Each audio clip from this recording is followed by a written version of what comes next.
Voilà, nous avons notre invité, cet autre invité en ligne, il s'agit du directeur général du Bureau guinéen des droits d'auteur BGD en Guinée, Michel Théo Lama, qui nous a rejoint. Monsieur le directeur, bonjour. Bonjour monsieur, comment allez-vous? Oui, ça va très bien, un plaisir de vous avoir dans cette émission. Alors, Culture, le BDGA donne un moratoire aux médias pour s'acquitter de ces redevances. Dites-nous d'abord, en parlant de redevance, pour ceux qui nous écoutent, une explication indispensable de quel type de redevance il s'agit et ça concerne quoi exactement? En fait, parlant de ces redevances de droits d'auteur, ça fait allusion simplement à l'exploitation, à l'utilisation des œuvres de l'esprit par les médias privés, en fait.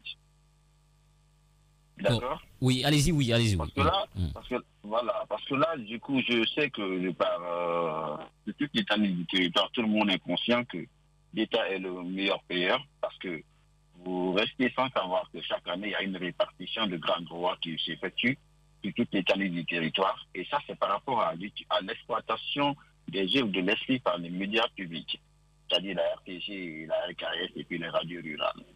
Donc, et ici, on se rend compte qu'en longueur de journée, les médias privés utilisent des œuvres de l'esprit, mais ne payent pas les redevances de droits d'auteur. Et comme ça, moi, je voudrais savoir comment est-ce que les artistes pourront vivre du fruit de leurs œuvres.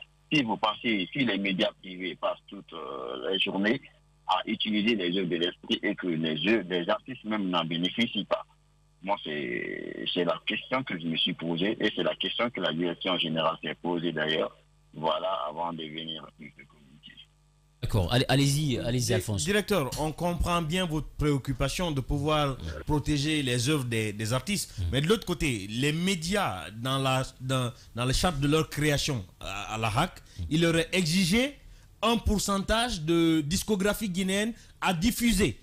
Donc, entre la HAC qui nous impose de diffuser et vous qui voulez prélever parce qu'on diffuse, à qui faut-il se conformer? En fait, c'est pas seulement par rapport à la discographie guinéenne, mais c'est par rapport au répertoire mondial. Parce qu'il y a une convention du nom de la Convention de Berne, dont la Guinée fait partie, donc qui fait allusion à la protection du répertoire mondial. Donc, du fait que vous utilisez ce répertoire, donc là, vous êtes assujetti à payer ces redevances de droits d'auteur. D'accord, alors justement, pour être plus simple, ce sont les musiques, par exemple, que les médias là mettent à longueur de journée. Vous faites référence à ces musiques, par exemple, une radio qui met souvent les musiques de Takana Zion. Donc, il faudrait que la radio paye. Alors, comment est-ce que vous avez aujourd'hui une sorte de médiamétrie ou une salle d'écoute? Ou comment vous allez procéder pour essayer d'avoir une échelle? Pour dire, par exemple, par mois, Radio Espace aurait diffusé tel artiste tel nombre de fois, ou bien vous demandez tout simplement aux animateurs de vous fournir des listes de leur programmation, puisque dans certains pays ça se fait, on vous dit par exemple, dans telle émission, il faut que vous nous fournissiez la liste des musiques qui sont programmées dans votre émission. Comment vous allez procéder pour avoir une idée claire? Évidemment, c'est la méthode, parce que la répartition se fait en fonction de la diffusion, du programme que vous allez établir. Le programme de diffusion que vous avez établi déjà au sein de la radio. Donc là, du coup, la répartition c'est fait à la base de cette liste. Donc, du coup, il faut déjà un mécanisme par rapport au paiement de ce programme, des émissions qui doit accompagner d'ailleurs même le versement du montant et des redevances de droits d'auteur pour faciliter et pour que la répartition soit transparente et équitable.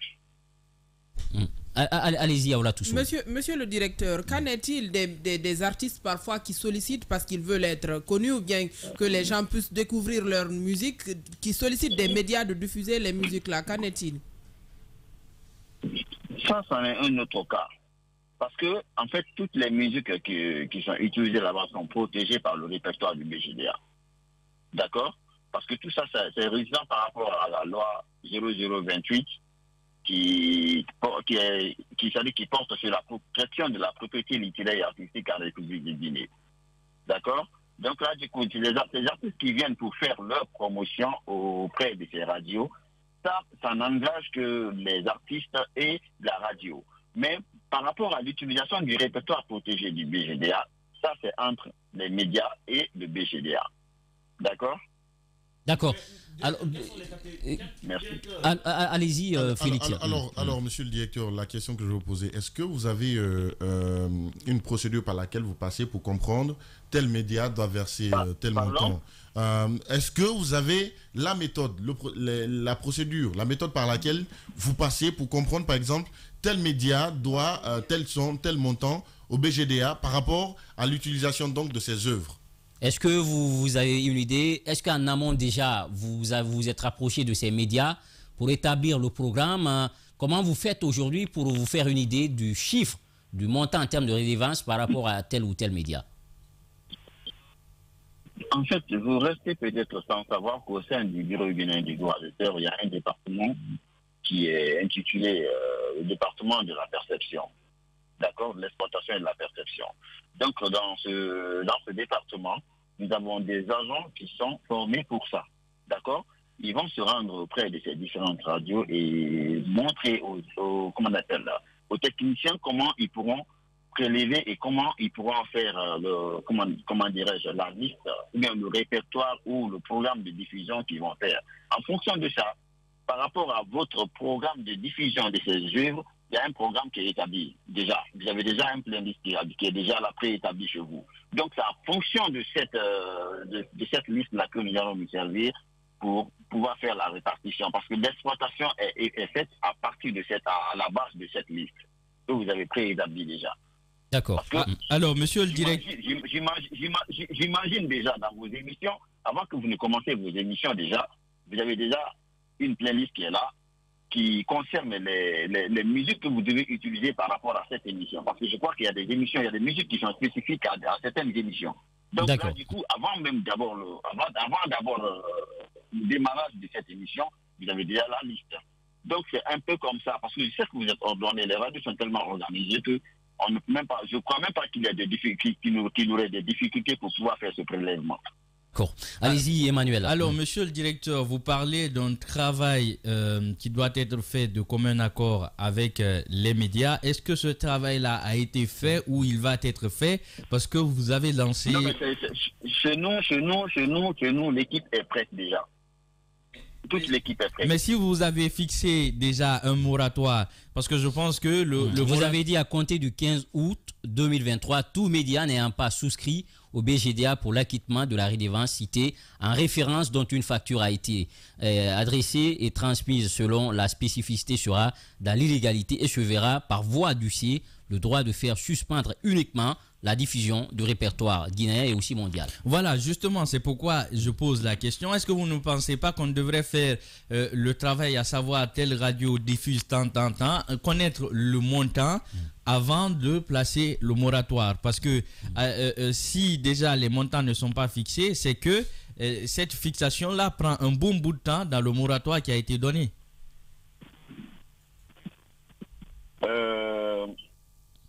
Merci beaucoup. Peut-être que vous restez encore sans savoir qu'il y a des modalités d'application de la loi 0028 du 7 juin 2019 portant la protection de la propriété du territoire de Guinée. D'accord? Nous avons les modalités d'application. En fait, je crois que vous avez déjà reçu des messages, c'est-à-dire ou bien des courriers provenant de la direction générale du BCDA. Ce n'est pas le premier message que vous avez reçu. Nous avons même eu à inviter même le président même de l'UTELGI, d'accord? Ils sont tous informés de cette décision. Qui ne cesse de faire saigner vraiment les artistes guinéens. Et en fait, la direction générale a pris décision maintenant d'arrêter cette hémorragie. Il faut que vraiment que les médias privés soient conscients de la situation dans laquelle vivent les artistes, la précarité dans laquelle vivent les artistes. Je veux que quand même que les médias essayent de prendre conscience quand même des conditions de vie des artistes. Je crois que payer ces redevances de droits d'auteur contribuer réellement à l'émancipation ou à l'évolution de la culture guinéenne, ou aussi même aux auteurs, aux créateurs qui ne cessent de prendre toute leur vie que sur ça. Parce qu'ils ont sacrifié toute leur vie sur ça. Ils disent qu'ils ne peuvent rien faire si ce n'est pas la musique, si ce n'est pas la création. dès lors que tu sacrifies ta vie pour quelque chose, il faudrait que tu vives quand même de la chose. Donc, moi, c'est tout ce que moi je pourrais dire. Je ne serai pas là je ne serai pas long, voilà, sur cette ligne. Je voudrais juste donner des grandes lignes par rapport à la perception qui serait effectuée au niveau des médias privés. Donc, si vous voudrez vraiment comprendre la situation dans laquelle vivent les artistes, vraiment, essayez de vous régulariser, je vous en prie. Voilà, vous l'avez compris, Félix. Oui, allez-y, Félix. Voilà, j'ai deux questions. Premièrement, il y a de ces artistes qui ne sont pas forcément enregistrés au BGDA, dont les œuvres sont quand même utilisées. Pardon ? Il y a de ces artistes qui ne sont pas forcément enregistrés au BGDA, dont les œuvres sont utilisées dans ces médias. Comment allons faire avec ces artistes? Est-ce qu'il pourrait aussi reverser le montant au BGDA? Ça, c'est la première question. L'autre question également, c'est par rapport aux médias qui ne répondraient pas à votre invitation. Quel est le sort finalement qui leur est réservé? Bon, là, par rapport aux médias qui ne répondraient pas à nos exigences, ça, je ne saurais me prononcer là-dessus maintenant. Je ne sais pas des grandes choses. Quand le moment sera arrivé, on saura qu'est-ce qu'il faut faire. Et le premier point, les artistes qui ne viennent pas se faire enregistrer ou adhérer au Bureau guinéen du droit d'auteur, qui est une direction du département de la culture, du tourisme et de l'artisanat, moi je dirais que ces artistes même, ils sont en train de se faire de mal parce que seul le BGDA est habilité à protéger leurs œuvres. D'accord? Donc là, du coup, les artistes contournent le BGDA et qu'ils aillent voir les médias pour la diffusion ou les diffusions de leurs œuvres, mais ils ne percevront rien. Parce que dès lors que cet artiste ne faisant pas partie du répertoire protégé du BGDA, l'utilisation de ces œuvres ne serait pas contrôlée par le Bureau guinéen du droit d'auteur. Bon. Alors, dernière question avant de passer à la copie privée. Ah, absolument. Alors, monsieur le directeur, l'autre question, c'est par rapport aux artistes étrangers. C'est vrai qu'on parlait des artistes guinéens, mais il y a aussi la musique des artistes. La musique mondiale. La musique mondiale qui est diffusée sur les antennes de ces médias-là. Est-ce que les médias vont payer pour ça et comment va se faire la répartition par rapport à ces artistes-là qui sont à l'étranger? Bien sûr, les médias vont payer parce que je vous ai rappelé déjà, j'ai commencé d'ailleurs par ça. Il y a une convention, la convention de Berne. D'accord? Donc là, du coup, en fait, dont la Guinée fait partie, en fait, ça concerne le répertoire mondial. Parce que les droits, les droits étrangers aussi sont rapatriés. C'est comme, en fait, les sociétés sœurs qui sont là, les Biruda, la SODAV, parce que nous faisons tous partie de cette convention. Et vous restez encore peut-être sans savoir qu'il y a une confédération internationale des sociétés d'auteurs-compositeurs, qui n'est autre que la CISAC, en voilà, qui s'occupe qui s'occupe aussi un peu de ça. Donc, vraiment, par rapport à cela, ça n'a rien à voir aux nationaux ou aux étrangers. Droit d'auteur est égal à droit d'auteur. D'accord? Le répertoire protégé, le répertoire mondial qui est protégé. Donc là, du coup, même ici, nous pouvons faire la perception des artistes étrangers à partir d'ici. D'accord? Parce que c'est le programme d'exécution de vos activités. C'est tout ce que vous diffusez comme œuvre artistique ou littéraire. C'est ce programme de diffusion que nous avons besoin pour pouvoir procéder à la répartition. D'accord. Voilà. Alors, comme invité, M. Michel Théo Lama, il est le directeur général du Bureau guinéen des droits d'auteur, BGDA à l'abrégé. On va parler à présent de cette autre action qui est attendue par les artistes et par le FODA. C'est la copie privée. Vous avez signé tout récemment une convention avec la douane. Et nous apprenons que toute importation de support d'enregistrement ou appareil, téléphone, ordinateur, clé USB, permettant la copie d'une œuvre artistique, c'est-à-dire musicale, ou servant la reprographie, c'est-à-dire imprimant d'une œuvre littéraire roman, sera taxée respectivement à hauteur de 10% et 5% de la valeur du coût, assurance et frais, et ça va être reversé aux artistes, mais aussi le reste au FODA. Dites-nous un peu... c'est quoi cette démarche-là? Ça répond à quel besoin? Et pourquoi une telle réflexion? Merci, M. Diva. Avant de revenir d'abord sur la copie privée, j'allais vous interpeller sur un point au niveau d'abord du paiement des redevances de droits d'auteur. D'accord? Allez-y. Voilà, parce que vous restez, peut-être ça. Je sais que vous voyez souvent ça, les artistes qui se plaignent, qui demandent de l'assistance sociale un peu partout, de gauche à droite. Et d'autres disent même que les artistes sont misérables. C'est parce que simplement, il y a un manque de volonté qui est là. Parce que les gens ne veulent pas s'acquitter de leurs devoirs. Une fois que vous utilisez les yeux de l'esprit d'un artiste et que vous refusez de payer, en fait, en contrepartie, les redevances de droits d'auteur, comment voudriez-vous que ces artistes-là soient heureux? Comment voudriez-vous que ces artistes-là vivent mieux? Comment voudriez-vous que ces artistes-là, en fait, s'occupent un peu de leurs besoins familiaux? Vous voyez un peu ce que ça fait. Alors que la musique aussi, c'est un métier. Tout comme le journalisme. L'artiste doit s'habiller, il doit payer son loyer, il doit s'occuper de sa petite famille, il doit s'occuper de ses activités journalières, il a un projet, il doit financer ses projets. Et toutes ces activités-là doivent être boostées par le peu qu'il gagne par rapport à sa création. Et il doit vraiment jouir de sa création. Mais si vraiment les médias qui passent toute leur journée à utiliser ses œuvres de l'esprit et qui refusent de payer, l'artiste il dirait quoi? Moi, mes œuvres sont utilisées en longueur de journée, mais je ne vis pas de mes œuvres. Et souvent, nous sommes confrontés à ce problème-là. Vous voyez un peu, donc moi j'interpelle toutes les radios, toutes les télévisions privées, vraiment d'essayer de se régulariser et vraiment d'essayer de faire vraiment une prise de conscience afin que nous puissions vraiment mettre ces artistes-là dans leurs droits et qu'ils puissent vivre vraiment du fruit de leurs œuvres. Parce que imaginez, dans les autres pays, ça ne fonctionne pas comme ça. Ça ne fonctionne pas comme ça. Nous savons que vous voyagez tous, vous sortez, des fois vous voyez les réalités d'ailleurs. Pourquoi ne pas prendre vraiment ces bons exemples-là et coller à la Guinée? Donc vraiment, moi, ce sont des aspects vraiment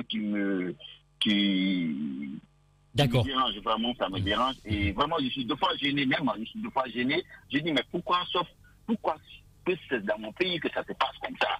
Alors que vous êtes des grands journalistes, vous sortez souvent, vous voyez les réalités d'ailleurs. Pourquoi ne pas importer ça chez nous? Pourquoi ne pas importer ça chez nous? Parce que vous savez quand même qu'ailleurs, ça ne se passe pas comme ça. Et c'est pourquoi les artistes vivent mieux.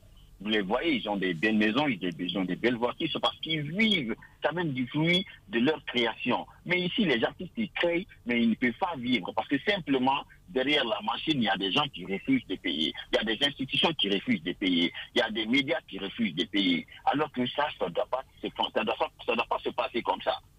D'accord. Ça ne doit pas se passer comme ça. Donc moi, le message que moi je voudrais adresser vraiment à l'Italie qui regorge tous les médias privés, vraiment essayer de vous mettre dans les règles, de vous en prie.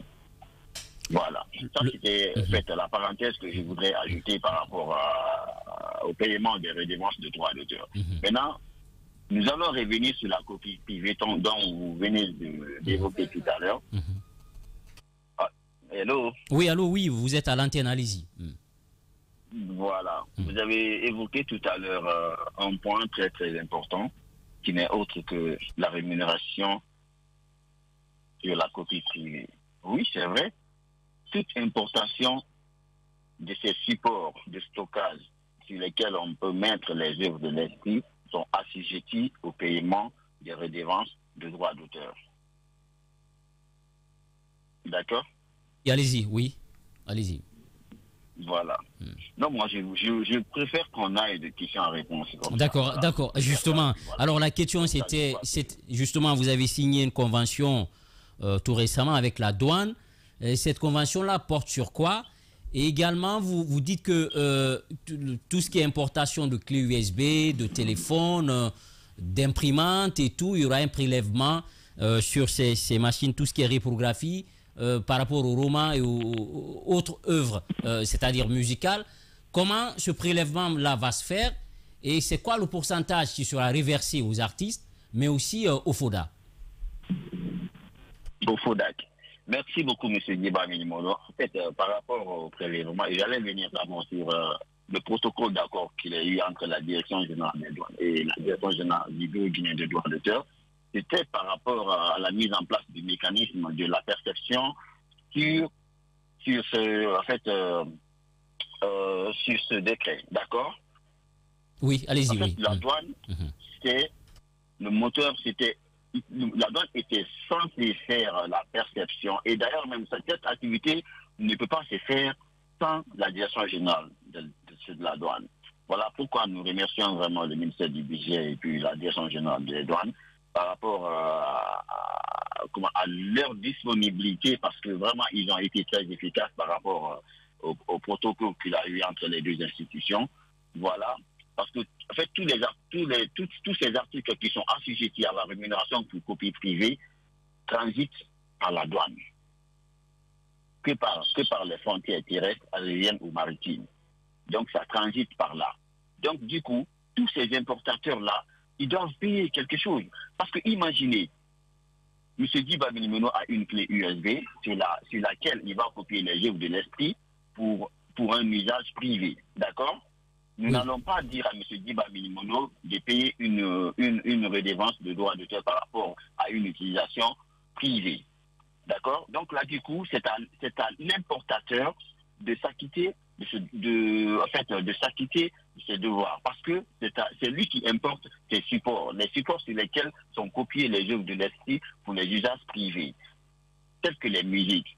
En fait, en ce qui concerne tous les appareils ou tous les supports sur lesquels on peut copier les œuvres de l'esprit de nature sonore, le prélèvement, c'est 10% sur la valeur CAF de l'exemplaire déclaré.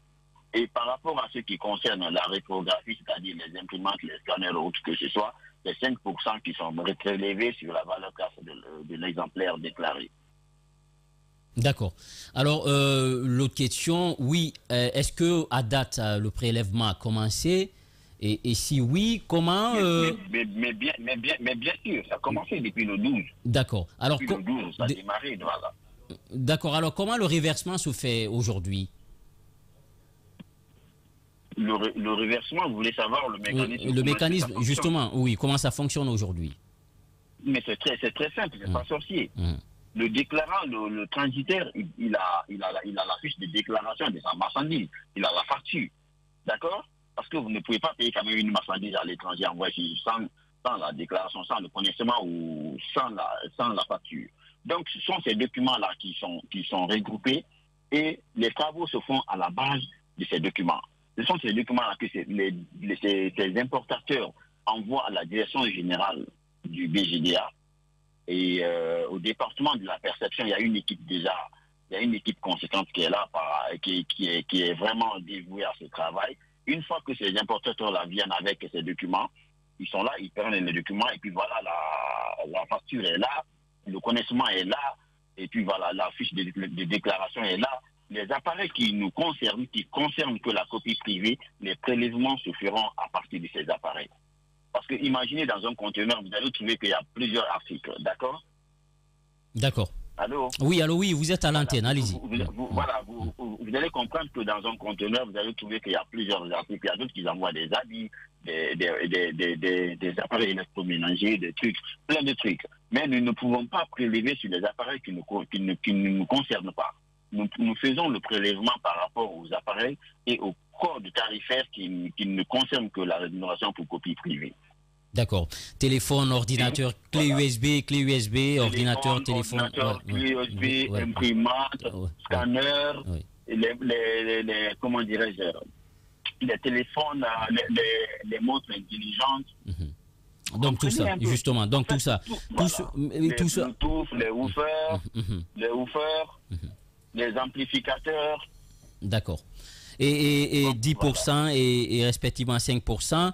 Pour le FODAC, il y aura ce prélèvement-là et comment vous allez procéder au reversement avec le FODAC? Comment le mécanisme va se mettre en place?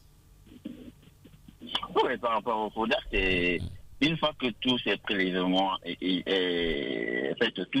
sont effectués, il y a 25% qui vont au FODAC. D'accord? Pour accompagner les projets culturels et autres que ce soit. Bon. Voilà, Michel Théo Lama, voilà, je crois on avait tout, voilà ce dont on voulait développer avec vous ce matin. Merci en tout cas d'avoir accepté notre invitation. C'est naturel, mon cher, c'est naturel. Le fait de contribuer vraiment et à être accessible, à dévouer notre disponibilité au sein des médias privés. Il faut aussi que vous ayez la même volonté aussi de nous assister. On le fera puisque nous sommes des partenaires. Merci beaucoup d'avoir accepté cette invitation et surtout bonne continuation du côté du BGDA, Bureau guinéen des droits d'auteur.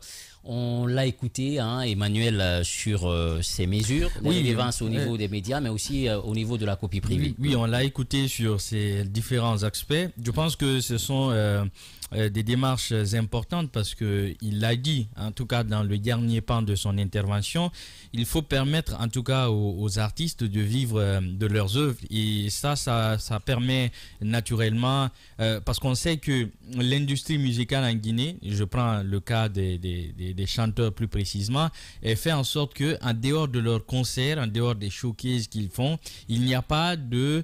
le streaming, il n'est pas assez développé en Guinée, surtout en Afrique, je vais le prendre globalement comme cela. Donc c'est compliqué pour les artistes de rentabiliser en dehors des concerts. Pourtant, leurs œuvres sont écoutées, leurs œuvres sont utilisées à des événements, mais aussi dans les différentes radios. Donc il serait tout à fait normal qu'ils puissent bénéficier de ces œuvres-là. Je prends l'exemple de la France où il y a cet artiste-là, Magic System, qui revenait une fois sur un épisode, une anecdote, lorsqu'il va en France et il apprend que certaines de ses musiques y étaient jouées. Donc il s'adresse à la SACEM, qui est l'institution qui s'occupe des droits d'auteur là-bas, et au premier versement, je crois, c'était près de 70 000 €. Lui-même, il n'en revenait pas. Il rappelle la dame qui se charge du versement et tout. Il lui dit, attention, est-ce que vous ne vous êtes pas trompé sur les chiffres parce que je viens de recevoir au moins 70 000 € dans mon compte? La dame lui dit, non, c'est le résultat de votre travail, c'est le résultat de la production de votre groupe musical. Je veux bien parler de Magic System. Et que de ce fait, c'est votre argent, vous en faites ce que vous voulez. Donc, il n'a pas fait de prestations. Il est là, il bénéficie du produit de son travail. Donc, on doit y aller, permettre à tous ces artistes-là dont les musiques sont assez prisées, parce que ce qu'on manque de mentionner très souvent, c'est qu'un artiste ne peut pas forcément toujours être à la mode. C'est-à-dire les organisateurs de prestations de concerts ne les font pas appel forcément, mais leur musique continue à être diffusée, à être écoutée. Donc il faudrait bien que pour cela ils puissent récupérer leur argent, parce qu'encore une fois il faut faire en sorte que les artistes puissent vivre de leur métier. Voilà, vous l'avez compris, les artistes doivent vivre pleinement de leur œuvre puisqu'ils sont des œuvres d'esprit, c'est une création. Il faut en bénéficier. Peut-être un mot, Félix, rapidement. Oui, il faut le dire, hein, parce qu'en réalité, en Guinée, il est difficile pour un artiste de s'en sortir, de gérer toute une carrière en longueur de journée. Vous voyez sur les réseaux sociaux cette forme d'SOS qu'on demande généralement pour des artistes qui tombent malades, parce que justement, pendant leur carrière, on ne leur a pas aidé en dépit du fait qu'eux-mêmes, ils n'ont pas pu planifier à merveille leur carrière. Nous autres consommateurs de leurs œuvres ne leur avons pas aidé sur le plan financier à pouvoir quand même s'épanouir d'une certaine façon. Aujourd'hui, c'est une belle démarche quand même de pouvoir demander à ces médias qui font jouer quand même ces œuvres de s'acquitter aussi. C'est important parce que c'est une production humaine et il est important parce que ces gens-là, il faut le rappeler, ils vivent de ce art. Vous comprenez? Et donc, en fait, c'est leur boulot, c'est leur travail. Et donc, ils nourrissent leur famille au travers de cela. Et eux-mêmes, ils se prennent en charge au travers de cela. Et vous voyez l'industrie musicale, par exemple, rien que la musique, tout ce qu'il y a derrière ce monde. Surtout que parfois, ce n'est pas pour te couper la parole, surtout que parfois, dans nos différents concerts, les artistes qui sont amenés à prester ou les différents événements sur lesquels on les appelle, ils ne sont pas payés comparativement à ceux qu'on débourse pour d'autres artistes. Évidemment. Vous allez voir certains organisateurs d'événements, lorsqu'on appelle un tel artiste et qu'il fixe son prix, on lui dit mais tu vas juste venir faire 5 minutes, voilà, tu vas faire juste 2 morceaux et partir, alors que ils prennent tout un temps pour s'enregistrer, pour faire la promotion de cette œuvre-là. Ça leur prend à la fois de l'énergie, du temps, mais aussi de l'argent, parce que c'est de l'investissement. Donc quoi de plus normal de pouvoir assurer ce retour sur investissement à travers en c'est parlant de l'évidence. ces différents spectacles, vous n'avez pas de salle, de véritable salle de spectacle. Vous organisez aujourd'hui un concert à l'Esplanade ou au Stade Nongo, vous n'allez pas avoir forcément gain de cause parce qu'en réalité, vous avez toutes les difficultés à pouvoir gérer quand même la masse, les tickets, parce que il y a assez de rentrées. Les gens viennent escalader le mur, vous n'avez pas le contrôle sur tout le monde, et donc vous perdez beaucoup. Il y a aussi le trafic de tickets. Et évidemment, on sait aujourd'hui comment ça se passe. Je crois, en toute sincérité, qu'il faut beaucoup de moins, comment dirais-je, logistique, mais en même temps technique, pour pouvoir quand même réglementer le secteur, parce qu'en réalité, en Guinée, sincèrement, nos artistes, ils font par moment. Et nous prions sincèrement que notre direction donne l'exemple. Voilà.